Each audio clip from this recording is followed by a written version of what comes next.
My name is Serafina Walsh, and I'm 32 years old. Last Tuesday morning, while sipping coffee in what I thought was my kitchen, my parents handed me eviction papers for the house I'd been paying the mortgage on for 8 years.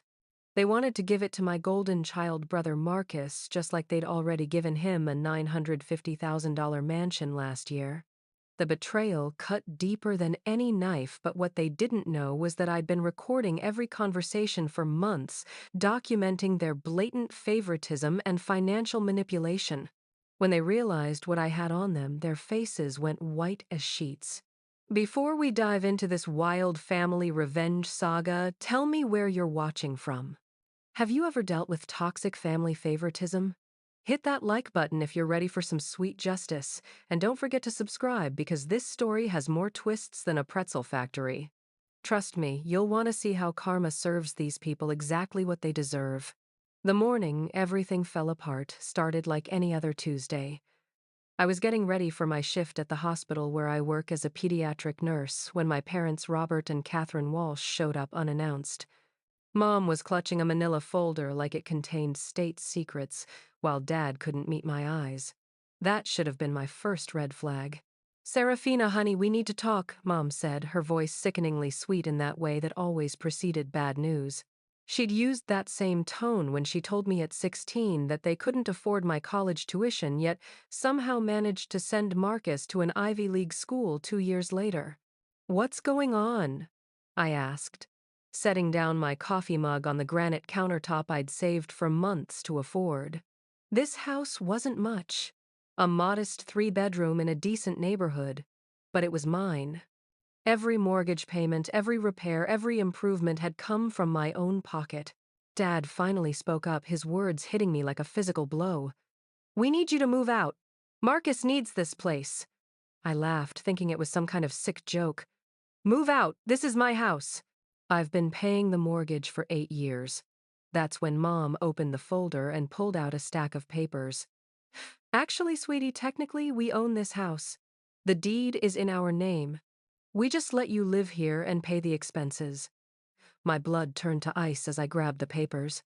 There it was in black and white. My parents' names on the deed. But how was that possible? I remembered signing paperwork, remembered the realtor explaining everything. Then it hit me like a truck. 8 years ago, when I was 24 and desperate to get out of their house, they'd offered to help me buy this place. Fresh out of nursing school, with student loans and limited credit, I'd been so grateful for their assistance that I hadn't read the fine print carefully enough. "You told me this was mine," I whispered, my voice barely audible. "We said we'd help you get a house," Dad corrected, his lawyer training showing. "We never said we'd transfer ownership. You pay the mortgage, but we maintain the deed. It's a perfectly legal arrangement." The betrayal was suffocating. For 8 years, I'd believed I was building equity, creating my future. Instead, I'd been their tenant, paying their mortgage on their investment property while they lied to my face about it being mine. "Why now?" I demanded. "Why are you doing this?" Mom's mask of concern slipped slightly. "Marcus is getting divorced. He needs a fresh start, somewhere smaller, more manageable. The mansion we bought him is too much for a single man." The mansion. The $950,000 wedding gift they'd given Marcus and his wife Rachel just 18 months ago. Meanwhile, I'd been living in what I thought was my starter home, planning to upgrade once I'd built enough equity. The irony was crushing. "So you're kicking me out to give him my house too. It's not your house," Dad said coldly. "And this is what's best for the family. Marcus is going through a difficult time." I stared at these people who'd raised me, searching for any hint of the parents I thought I knew. What about me? What about what I'm going through? I've been working 60-hour weeks to afford this place, thinking I was building my future. "You're a strong, independent woman," Mom said dismissively. "You'll figure something out. Maybe get a nice apartment somewhere." That's when something inside me snapped. Not into rage, that would come later, but into a crystalline clarity I'd never experienced before. These people didn't see me as their daughter. They saw me as a convenient source of labor and money, someone to subsidize their real child's lifestyle while believing I was earning my own way. "When do you need me out?" I asked, my voice eerily calm. 30 days, Dad replied. We're being generous with the notice. Generous. The word tasted like poison in my mouth. After I'd spent 8 years maintaining their property, upgrading their fixtures, landscaping their yard, they thought 30 days was generous. I need to get to work, I said, grabbing my purse and keys. As I drove to the hospital, my mind was already racing. 8 years of mortgage payments, property taxes, insurance, premiums, maintenance costs. I'd poured easily $200,000 into that house. Money I'd never see again. Money that had built equity for my parents, while I foolishly believed it was building my future. But there was something else gnawing at me. Marcus's divorce. They'd mentioned it so casually, but the timing felt off. He'd seemed happy enough at Christmas, bragging about his latest business venture and Rachel's pregnancy announcement. What had happened in just 3 months? During my lunch break, I did something I'd never done before. I stalked my brother's social media accounts. What I found made my stomach churn. Photos of Marcus with various women, all posted while Rachel was visibly pregnant in earlier pictures. The comments were even worse, with friends congratulating him on his freedom and making crude jokes about upgrading. Then I found Rachel's account. The posts told a heartbreaking story of a woman who'd discovered her husband's affairs during her pregnancy, fought for their marriage, and ultimately filed for divorce when she found evidence of financial infidelity, too. Marcus had been hiding assets, funneling money from their shared accounts into investments under his name alone. The mansion my parents had bought them. According to Rachel's lawyer's statement in one post, Marcus had convinced my parents to put it solely in his name, claiming it would be better for tax purposes. Rachel was entitled to half of all marital assets, but since the house technically wasn't a marital asset, she couldn't touch it. I realized I was looking at a pattern. My parents hadn't just enabled Marcus's selfish behavior. They'd actively participated in it. They'd helped him hide assets from his pregnant wife, and now they were kicking me out to give him a backup property where he could continue his lifestyle without consequences. That's when I started planning. The first thing I did was call in a personal day and drive straight to a lawyer's office. Not just any lawyer. The best real estate attorney in the city, someone who'd handled cases against my father's firm before. If this was going to be a legal battle, I needed someone who knew his tactics. Margaret Chen was a sharp woman in her 50s, with steel gray hair and eyes that missed nothing. I laid out the situation, showing her every document I could find related to the house purchase 8 years ago. "This is interesting," she said after reviewing everything. "Did you know that paying mortgage taxes and maintenance on a property for this length of time while believing you had ownership interest could constitute adverse possession in some circumstances? What does that mean? It means that in certain situations, someone who acts as the true owner of a property for an extended period might actually gain legal rights to it, even if they're not on the deed. It's complicated, and the laws vary, but you might have more leverage than you think." She continued reading, her eyebrows raising higher with each page. "There's something else here that's very interesting. Look at this insurance document." I leaned forward as she pointed to a section I'd never paid attention to before. "The homeowner's insurance has been in your name for the past 6 years. Your parents transferred it to you ostensibly to help you build credit, according to this note. But legally, this creates an implication of ownership transfer." My heart started beating faster. "What does that mean for my situation?" "It means your parents might not have as clear-cut a case as they think. The insurance transfer, combined with your exclusive payment of all property expenses and your reasonable belief in ownership, creates what we call equitable interest. At minimum, you'd likely be entitled to compensation for all improvements and payments you've made." Margaret scheduled a property assessment and title search for the following day, but she also gave me advice that surprised me. "Document everything from now on. Every conversation, every interaction. If your parents are as manipulative as they seem, they'll likely say things that contradict their legal position." That evening, I sat in my kitchen regardless of what the deed said, and thought about Margaret's words. Document everything. I'd been so trusting for so long, taking my parents at their word, believing family meant honesty. But what if I'd been naive? What if this wasn't the first time they'd manipulated situations to benefit Marcus at my expense? I started going through old text messages, emails, and documents. What I found painted a picture that made me physically sick. College tuition discussions where they'd told me they couldn't afford to help me while simultaneously making plans for Marcus's full ride. Wedding planning conversations where they'd allocated $5,000 for my simple ceremony while discussing Marcus's $50,000 reception. Medical bills from my childhood where they'd negotiated payment plans for my emergency appendectomy but had paid cash for Marcus's sports injury treatments. The pattern was clear and devastating. For my entire adult life, I'd been the child who had to earn everything while Marcus was simply given everything. And I'd been so grateful for their minimal help that I'd never questioned the disparity. But what really broke my heart was finding an email chain between my parents from 6 years ago. The subject line read, Serafina's House Strategy. I almost didn't open it, but morbid curiosity won. The contents were brutal. My father had written, the mortgage is almost a third paid down and she's been covering all maintenance. Property value has increased about 30%. If we need the equity for Marcus's future, we can always exercise our ownership rights. My mother had replied, good thinking. She's so responsible with money, unlike Marcus. Might as well let her build the equity for us. They'd planned this.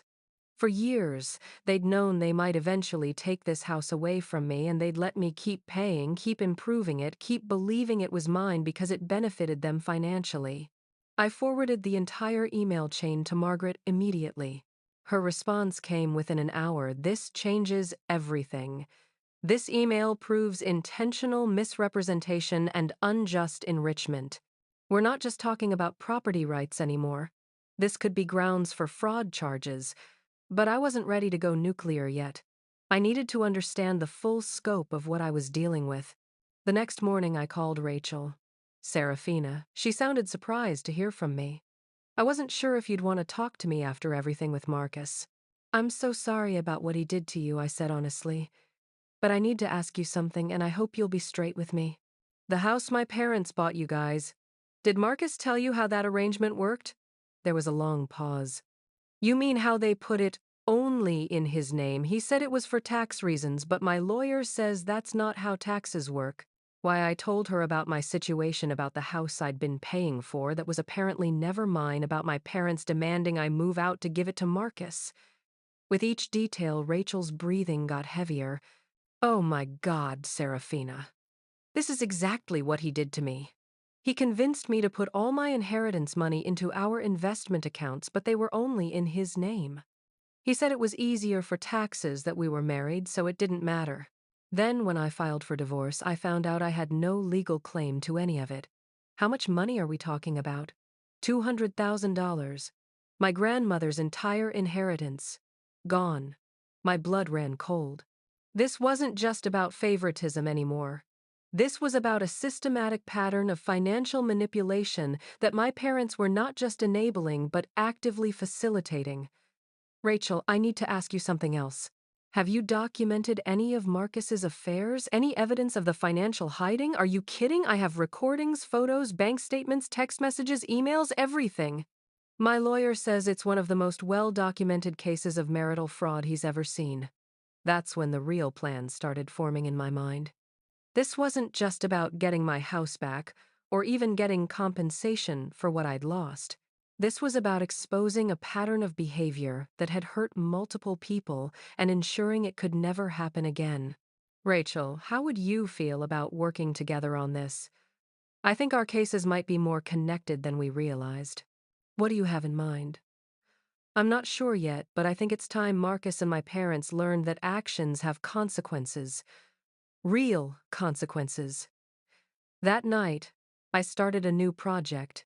I created a detailed timeline of every instance of favoritism, every financial manipulation, every lie I could document over the past 15 years. Margaret had told me to document everything, but I was going beyond that. I was building a case not just for legal action, but for complete exposure. Because if there's one thing I'd learned in my 32 years, it's that bullies only stop when the cost of their behavior exceeds the benefit. And I was about to make the cost very, very high. The next 2 weeks became a master class in strategic information gathering. I took vacation days from the hospital, telling my supervisor I had a family emergency, which wasn't technically a lie. Every day I worked with Margaret to build the legal case, while simultaneously documenting my parents' behavior with Rachel's help. What we discovered was worse than I'd imagined. Rachel had access to financial records from her marriage that painted a disturbing picture of Marcus's spending habits. The $950,000 mansion wasn't just a wedding gift, it was damage control. Marcus had racked up nearly $300,000 in debt through gambling, expensive cars, and funding his affairs. My parents had bought the house not out of generosity but to give him an asset he could leverage for loans to pay off his creditors. "Look at these bank statements," Rachel said during one of our coffee meetings. We'd started meeting regularly, and I was discovering that my sister-in-law, soon-to-be ex-sister-in-law, was incredibly intelligent and thorough. The month before our wedding, Marcus took out a $200,000 line of credit against the house your parents bought us. He spent it all within 6 weeks. On what cryptocurrency speculation and a down payment on a Tesla Model S that he totaled 3 months later. She pulled out her phone and showed me photos of the wrecked car. He told me he'd sold it. I found out about the accident from insurance paperwork during the divorce discovery process. But the most damning evidence came from an unexpected source: Marcus himself. Rachel had been recording their conversations during marriage counseling sessions, legally, since she was a participant. In one particularly revealing session, Marcus had admitted to the counselor that his parents had always taken care of his mistakes and that he'd never learned to face consequences because there were always ways around problems when you had family money. The counselor had asked him specifically about the house, and Marcus had laughed. "My parents are smart. They put everything in their names, so if I mess up, Rachel can't touch it in a divorce. And if things get really bad, they can always kick my sister out of her place and give it to me too. She's been paying the mortgage for years, so it's basically free equity for the family." Rachel's hands were shaking when she played me that recording. "He planned your eviction before he even asked for the divorce, Serafina. This was never about him needing a smaller place. This was about him needing assets Rachel couldn't claim. That recording was our smoking gun, but it also revealed something else. My parents knew about Marcus's gambling debts, his affairs, his financial irresponsibility, and they'd been actively helping him hide it all. They weren't just enabling him. They were accomplices. Margaret reviewed all our evidence and delivered news that was both gratifying and terrifying. "You have grounds for multiple lawsuits here: fraud, intentional misrepresentation, unjust enrichment, conspiracy to defraud. But Serafina, if you pursue this, it's going to get ugly. Your parents will fight back with everything they have. What's the worst that could happen? They could try to accelerate the eviction timeline, claim you're damaging the property or making threats. They might try to press charges for trespassing if you refuse to leave. And given your father's legal connections, they might have advantages we don't." That's when I made a decision that surprised even myself. "Then we go public before they can control the narrative." "What do you mean?" "I mean, we document everything and make it visible. Social media, local news, whatever it takes. If they want to destroy me legally, fine, but they'll have to do it in front of everyone they know." Rachel immediately understood. A public shame campaign? Exactly. My parents care more about their reputation than anything else. Dad's law firm represents half the wealthy families in town. Mom's on the board of 3 charities. Marcus runs in social circles where image is everything. If their behavior becomes public knowledge, it damages all of them. Margaret looked concerned. "That's a very aggressive strategy, and it could backfire. Are you sure you want to take that risk?" I thought about 8 years of mortgage payments, about believing I was building my future while actually subsidizing theirs, about Rachel losing her inheritance to my brother's gambling habit, about Marcus's casual admission that my eviction was premeditated. They've been taking advantage of people for years because they thought no one would fight back. It's time someone called them out. The next phase of our plan required careful timing. We needed to gather more evidence while preparing our public documentation. Rachel reached out to other women Marcus had affairs with using social media and mutual connections. What she found was a pattern of financial manipulation that extended beyond just his marriage. One woman, Ashley, had lent Marcus $15,000 for what he claimed was a business investment. She never saw the money again. Another, Jennifer, had co-signed a lease for an apartment Marcus used for his affairs, then got stuck with the bill when he disappeared. There were at least 6 women who'd been financially manipulated by Marcus in some way over the past 3 years. He's like a one-man financial crime spree, Rachel said after we'd documented all the cases. And your parents have been providing him with the stability and assets that make his schemes possible. Meanwhile, I started documenting my daily life in the house with photos and videos. Every improvement I'd made, every repair I'd paid for, every mortgage payment confirmation. I wanted a complete record of my investment in the property they were trying to steal from me. But the breakthrough came from an unexpected source. My neighbor, Mrs. Patterson, was an elderly woman who'd lived next door for 20 years. She'd watched me move in, seen me work on the yard, helped me when I was sick with flu 2 winters ago. When I mentioned in passing that I might be moving soon, she was confused. "But honey, this is your house. I remember when you bought it. Your parents were so proud that you were becoming a homeowner at such a young age." I explained the situation, and Mrs. Patterson's face grew dark with anger. "That's not what they told everyone back then. They made a big deal about how you'd qualified for the mortgage on your own, how responsible you were, how they'd co-signed to help you get started, but it was your house. They told people they co-signed, oh yes, they were very specific about that. Said you'd insisted on being independent and earning your own way, but they'd helped with the down payment and co-signed the mortgage as backup. This was huge. If my parents had told neighbors they'd co-signed rather than purchased the house outright, it created another layer of evidence for their intentional misrepresentation. Mrs. Patterson agreed to provide a written statement about what she'd been told and what she'd observed over the years. But she also told me something else that changed everything. "You know, dear, I always wondered why your parents bought that big mansion for Marcus but only helped you with a starter home. Seemed unfair even though they explained it by saying you preferred to earn your own way. That stopped me cold. They told you they bought Marcus his house outright. Well, yes. They said it was a wedding gift that they wanted to set him and Rachel up properly. But they also said you'd refused that kind of help because you were independent. I had never refused help buying a house. I'd never even been offered that kind of help. My parents had created a narrative that made their favoritism seem like my choice, that painted me as pridefully independent rather than systematically overlooked. It was another lie in a web of lies that was becoming more complex and calculated the deeper we dug. And it meant that when this all came out, it wouldn't just be about money or property rights. It would be about years of lies told to family, friends, neighbors, and professional colleagues about who I was and what I'd chosen. That night I called Margaret with our latest findings. "We need to move faster than planned. This isn't just fraud anymore. This is defamation. They've been lying about me for years to justify their treatment of me. How public do you want to go with this?" I looked around my kitchen. My beautiful kitchen that I'd renovated with my own hands and money, the kitchen I was about to lose because of my family's greed and lies.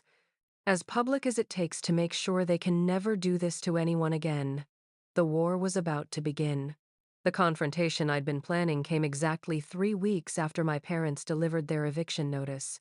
I'd spent those weeks building an ironclad case with Margaret, documenting every lie, every financial manipulation, every instance of favoritism that had shaped my entire adult life. But more importantly, I'd built a coalition of allies that my parents never saw coming. I invited them over for Sunday dinner, telling them I wanted to discuss the transition peacefully. Mom seemed relieved that I was being reasonable about the situation. Dad remained coldly professional, already mentally calculating how quickly they could flip the house for profit once I was gone. Marcus showed up too, which wasn't surprising. He'd been staying at the mansion while his divorce proceedings continued, but he'd been making regular visits to help plan the move. What he was really doing was cataloging my improvements to the house and deciding which fixtures he wanted to keep when he moved in. They arrived at 6 p.m. sharp, and I served them dinner at the dining room table I'd bought with my first nursing bonus 8 years ago. The irony wasn't lost on me. I was feeding them in my own home before they threw me out of it. So Serafina Mom began cutting into her roast. Have you found an apartment yet? We know this is difficult, but Marcus really needs to settle somewhere stable. Actually, I've been doing some research about the house situation, I said calmly, pulling out a folder Margaret had helped me prepare. I discovered some interesting things about property law and ownership rights. Dad's fork paused halfway to his mouth. His lawyer instincts were immediately alert. What kind of research? Well, for starters, I found out about adverse possession laws. Did you know that someone who pays all expenses on a property while believing they own it can sometimes gain legal rights to it? That's not applicable here, Dad said quickly. The deed is clear. Is it though? I opened the folder and pulled out the first document. Because I also found this insurance transfer from 6 years ago, where you switched the homeowner's policy to my name to help me build credit. Legally, that creates an implication of ownership transfer. Marcus laughed nervously. Come on, Sarah, you're not seriously going to try to steal our parents' house, are you? Steal it? I looked at him with genuine curiosity. Is that what you think paying someone's mortgage for 8 years is called stealing? You were paying rent, Mom said firmly. We let you live here in exchange for covering the expenses. That's a perfectly normal arrangement. I nodded and pulled out the second document. That's interesting because this email chain between you two from 6 years ago talks about letting me build equity for you while I believe I'm building it for myself. The word rent never appears, but the phrase intentional misrepresentation appears a lot in my lawyer's analysis. The color drained from Dad's face. Where did you get those emails from Mom's computer, actually? She forgot she'd given me access to the family account years ago for photo sharing. Amazing what people keep in their sent folders. I pulled out another document. Like this email to Mrs. Patterson from last year where Mom explained that you'd co-signed my mortgage and were so proud of my independence. Funny how the story changes depending on the audience. Serafina, honey, you're misunderstanding, Mom started. Am I? Because I've been talking to a lot of people lately and I'm starting to think I've been misunderstanding things for years. I turned to Marcus. For instance, I was talking to Rachel about her divorce settlement. Marcus went rigid. Rachel's a bitter liar. You can't trust anything she says. Can't I? Because she had some fascinating recordings from your marriage counseling sessions. Want to hear the one where you told the counselor about planning my eviction before you even filed for divorce? I pulled out my phone and set it on the table. I have it queued up right here. Something about me paying the mortgage for years, so it's basically free equity for the family. And how your parents were smart to put everything in their names so Rachel couldn't touch it, and how they could always kick me out and give you my house too. Dead silence. Marcus looked like he'd seen a ghost. Mom's hands were shaking. Dad was calculating legal angles so fast I could practically hear his brain working. You recorded our family conversations, Dad said, finally. That's legal since I was a participant in all of them. Just like it was legal for Rachel to record her marriage counseling sessions. I smiled sweetly. I've learned a lot about recording laws lately. What do you want? Dad asked bluntly. Justice, I said simply. And full compensation for 8 years of mortgage payments, property taxes, insurance, and improvements, plus damages for emotional distress and fraud. My lawyer estimates it's around $350,000. Marcus exploded. $350,000. That's insane. This house isn't even worth that much. Actually, it's worth about $420,000 now thanks to all my improvements. But I'm being generous and only asking for my actual losses. I turned back to my parents. Of course, there's also the matter of Marcus's pattern of financial fraud against multiple women, which Rachel and I have been documenting.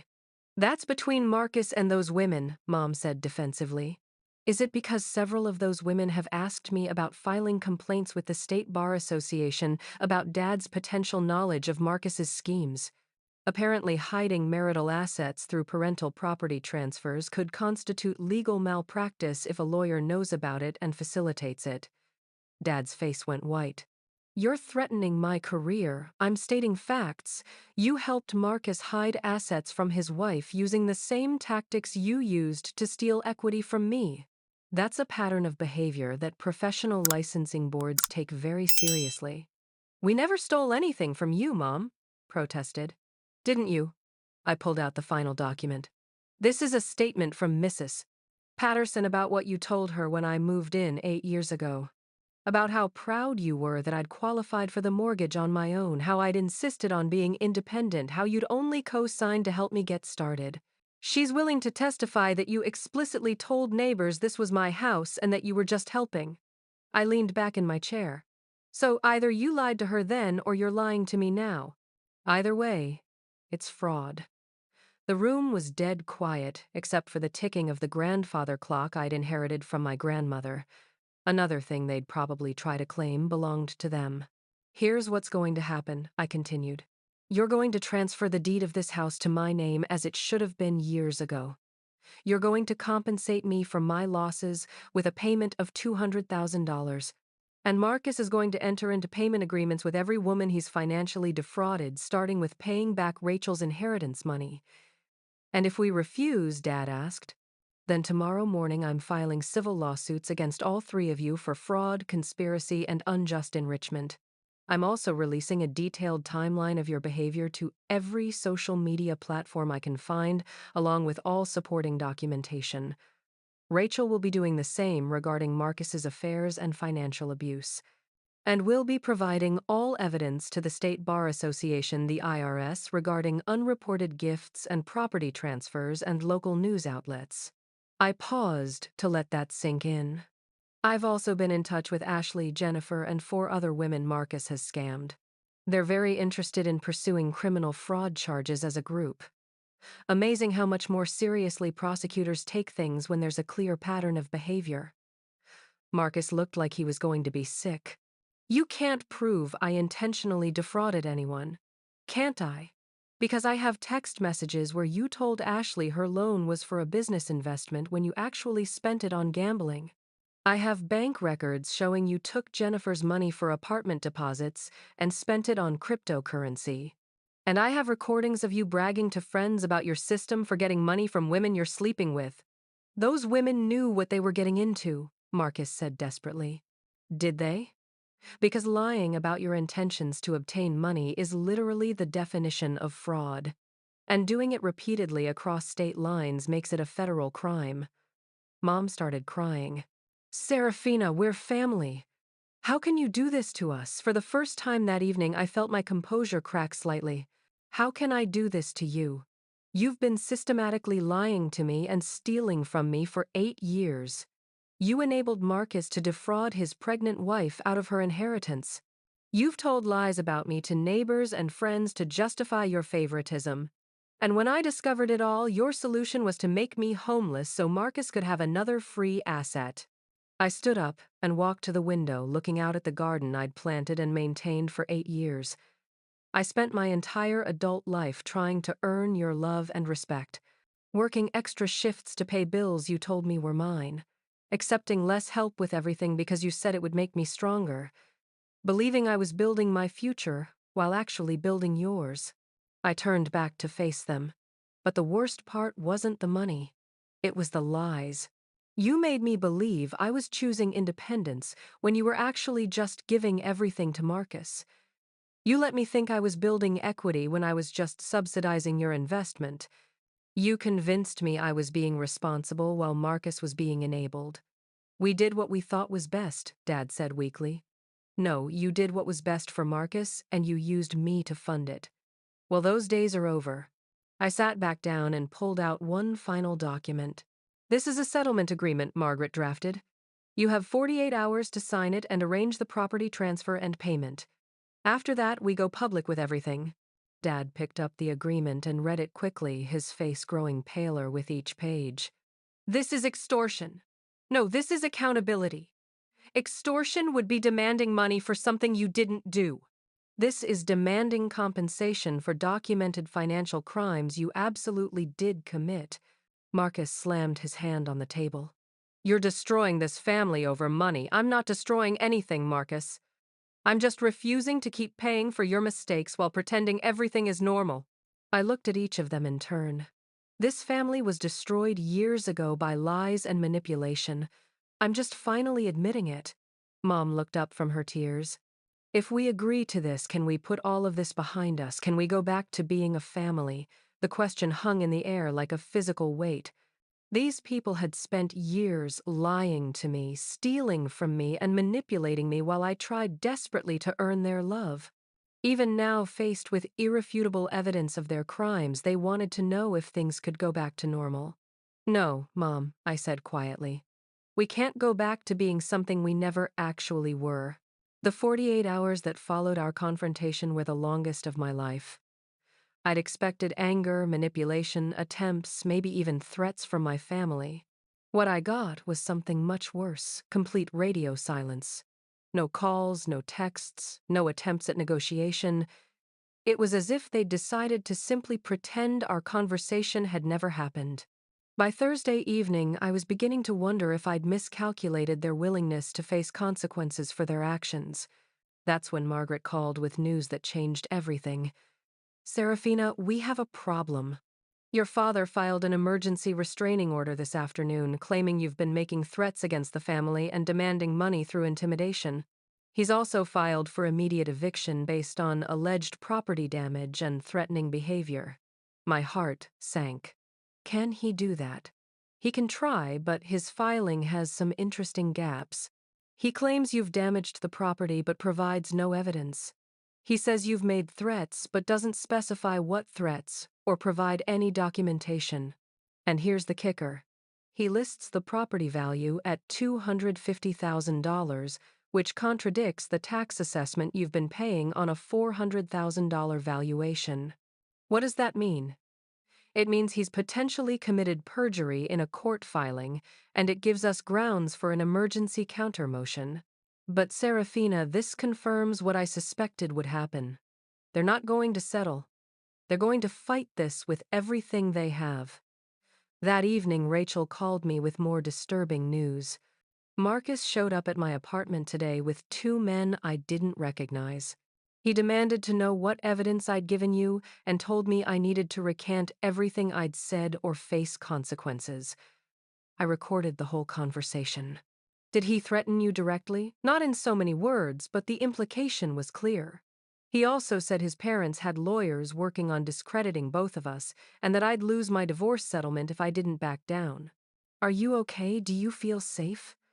I'm staying with my sister for a few days, but Serafina, this is escalating beyond what we expected. Maybe we should consider backing down. That's when I realized the full scope of what I was up against. My family wasn't just unethical. They were willing to use intimidation and potentially violence to protect their secrets. The stakes had just gotten much higher. Friday morning brought another surprise. Mrs. Patterson knocked on my door at 7 a.m., looking shaken. Serafina, dear, I need to tell you something. Yesterday evening, a young man came to my door asking questions about you. He said he was from your father's law firm and was conducting a character investigation. He wanted to know if I'd ever seen you damage property, heard you make threats, or witnessed any unstable behavior. My blood ran cold. What did you tell him? I told him exactly what I thought of a family that would spy on their own daughter instead of treating her fairly. But honey, he had a file with your name on it. This isn't just about the house anymore, is it? She was right. My father was using his legal connections to build a case against me, probably hoping to have me declared mentally unstable or dangerous. It was a tactic I'd seen him use against opponents before, attack their credibility so thoroughly that their evidence becomes irrelevant. But they'd made one crucial mistake. They'd underestimated how much evidence I'd gathered and how many allies I'd built. I spent Friday afternoon with Margaret preparing our counteroffensive. The emergency hearing was scheduled for Monday morning, which gave us the weekend to finalize our strategy. We're going nuclear, Margaret announced after reviewing all our documentation. If they want to play dirty, we'll show the court exactly who they're dealing with. Saturday morning, I woke up to find my story trending on 3 different social media platforms. Not because I'd posted it, I hadn't released anything yet, but because Rachel had been contacted by a journalist who'd been investigating Marcus's business dealings for an unrelated story about cryptocurrency fraud. The article was devastating. It detailed Marcus's gambling debts, his affairs during Rachel's pregnancy, his systematic fraud against multiple women, and his parents' role in helping him hide assets. But the most damaging part was the expert analysis of the property transfer schemes which the journalist had connected to similar cases involving other wealthy families Dad's firm had represented. The headline read, "Prominent attorney accused of facilitating son's fraud scheme while evicting daughter who paid his mortgage for 8 years." Within hours, the story had been picked up by local news outlets, shared thousands of times on social media, and sparked a broader conversation about financial abuse within families. The comments section was filled with people sharing their own stories of family financial manipulation. But the most satisfying response came from an unexpected source. Marcus's ex-girlfriend, Ashley, had seen the article and posted her own detailed account of how he'd defrauded her, complete with screenshots of text messages where he'd lied about business investments while actually spending her money on gambling. Her post went viral independently, and by Saturday evening, 6 more women had come forward with similar stories. The hashtag number Marcus Walsh scam was trending, and local prosecutors were reportedly reviewing the case for potential criminal charges. Sunday brought the final blow to my parents' reputation. The law firm where my father was a partner released a statement announcing that he was taking an indefinite leave of absence while they conducted an internal investigation into allegations of professional misconduct. Several clients had reportedly requested new representation after seeing the news coverage. Mom's charity board positions didn't survive the weekend either. By Sunday evening, she'd been asked to resign from all 3 organizations, pending investigation into whether any charitable funds had been involved in the property schemes. Marcus, meanwhile, had apparently fled to their vacation cabin in another state, but his problems followed him there. Local police in that jurisdiction had received multiple fraud complaints from women he'd scammed, and extradition proceedings were being discussed. But the most telling response came Sunday night, in the form of a single text message from my father, "We need to talk." I replied with 2 words, "Call Margaret." The emergency hearing Monday morning was anticlimactic. Dad's restraining order was dismissed within minutes when the judge reviewed our evidence. Not only was there no proof of threats or property damage, but our documentation of financial fraud was so comprehensive that the judge asked if criminal charges were being pursued. The eviction filing was withdrawn entirely when Margaret presented evidence of the property ownership, misrepresentation, and unjust enrichment.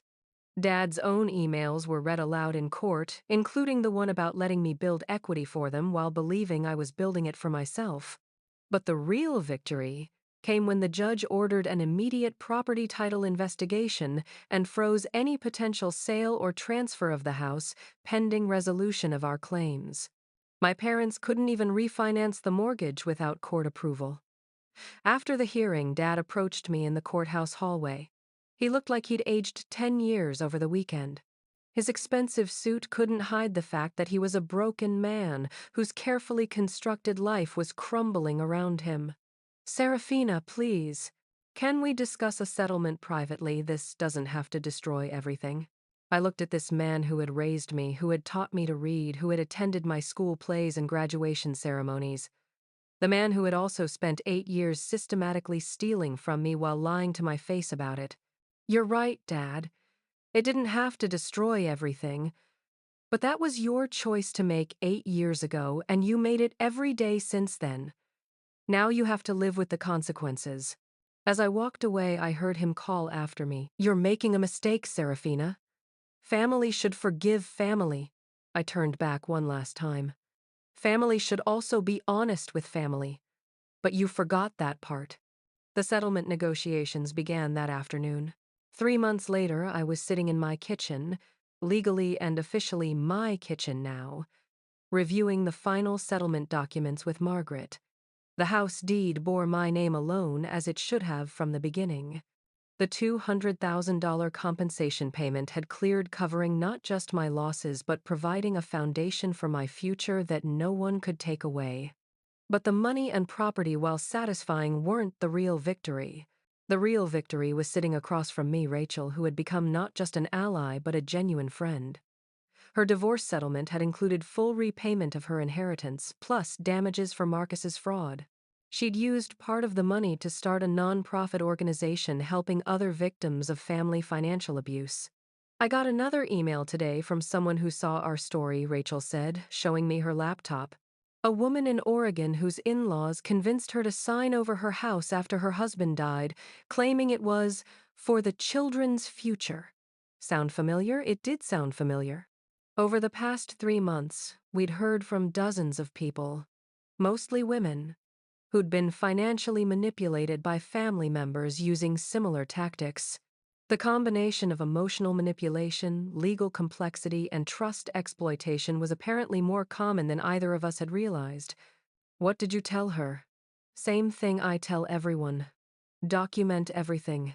Get independent legal advice, and don't let anyone convince you that family loyalty means accepting financial abuse. The aftermath for my biological family had been as swift as it was comprehensive. Marcus was facing criminal fraud charges in 3 states, with more potential charges pending as additional victims came forward. His gambling debts had finally caught up with him when his credit lines were frozen during the investigation, and he'd filed for bankruptcy protection. Dad's legal career was effectively over. The State Bar Association had launched a full investigation into his role in facilitating financial fraud, and even if he avoided criminal charges, his reputation was destroyed. The law firm had quietly asked him to resign, rather than face a messy partnership dissolution. Mom had retreated into complete social isolation, unable to face the community that had once respected her charitable work. Their marriage was reportedly strained to the breaking point, with Mom blaming Dad for the legal strategies that had backfired so spectacularly. But perhaps the most telling consequence was that none of them had attempted to contact me since the settlement was finalized. No apologies, no attempts at reconciliation, no acknowledgement of the years of harm they'd caused. They'd fought the legal battle until the bitter end, and when they lost, they'd simply pretended I no longer existed. It should have hurt more than it did. Do you ever regret it? Rachel asked, as if reading my thoughts. Going nuclear on them like that, I considered the question seriously. 3 months ago, I'd had a family that lied to me, stole from me, and manipulated me, but at least I'd had people who called themselves family. Now, I had my house, my money, my vindication, but I also had the knowledge that my parents preferred their lies to having an honest relationship with me. No, I said, finally. I regret that it was necessary, but I don't regret doing it.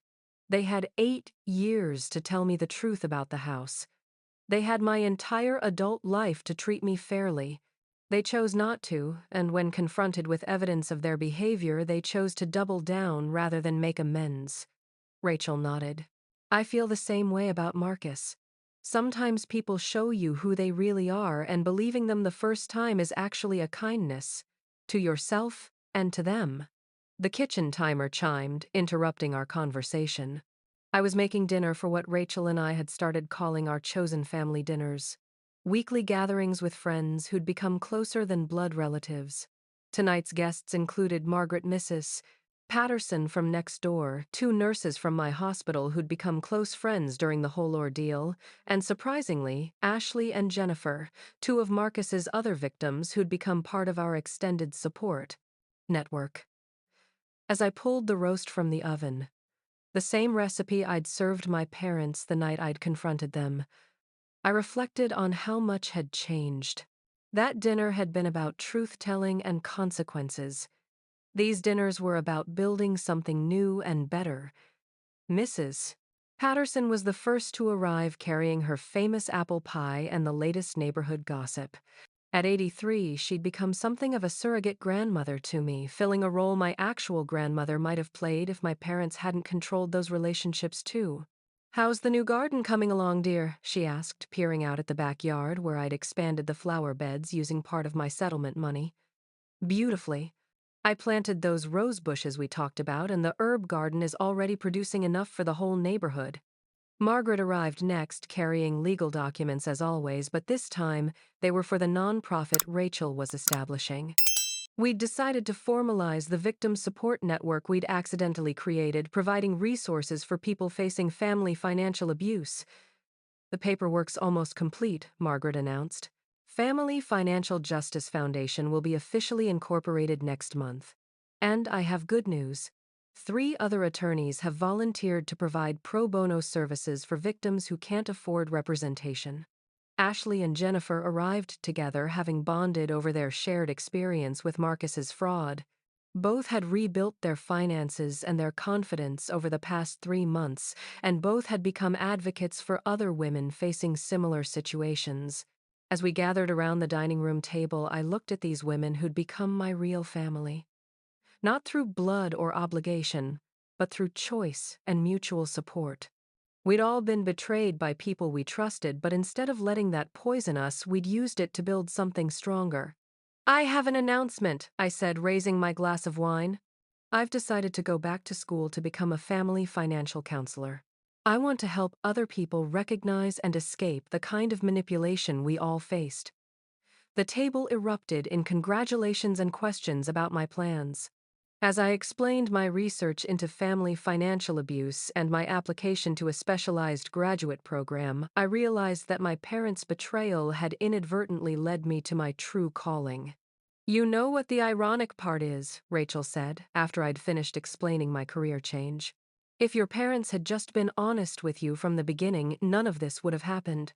If they'd said, 'We're buying this house as an investment, but you can live here and pay the mortgage until you're ready to buy your own place,' you probably would have accepted that arrangement." She was right. If they'd been honest about the house being theirs, honest about their favoritism toward Marcus, honest about their expectations, I would have made different choices. I might have saved up for my own down payment, might have looked for a different living situation, might have protected myself financially. But I would have done it without anger, without feeling betrayed, without the need for revenge. The lying was always worse than the inequality, I agreed. I could have lived with them loving Marcus more or helping him more if they'd just been honest about it. But they needed me to believe I was being treated fairly while they systematically advantaged him. They needed me to think I was choosing independence while they were actually withholding support. "Because if you'd known the truth, you might have stopped being so useful to them," Ashley added. "Hard to get someone to pay your mortgage for 8 years if they know they're paying your mortgage." As the evening wound down and our chosen family began to disperse, Mrs. Patterson lingered to help with the dishes, a routine we'd established over the past few months. "You know, dear," she said, while drying a wine glass, "I've been thinking about everything that's happened. Do you think you'll ever reconcile with your parents?" It was a question I'd been asked frequently, usually by people who believed family relationships should be preserved at all costs. But over the past 3 months, I'd developed a different perspective. "I think reconciliation requires acknowledgement of wrongdoing and genuine remorse," I said.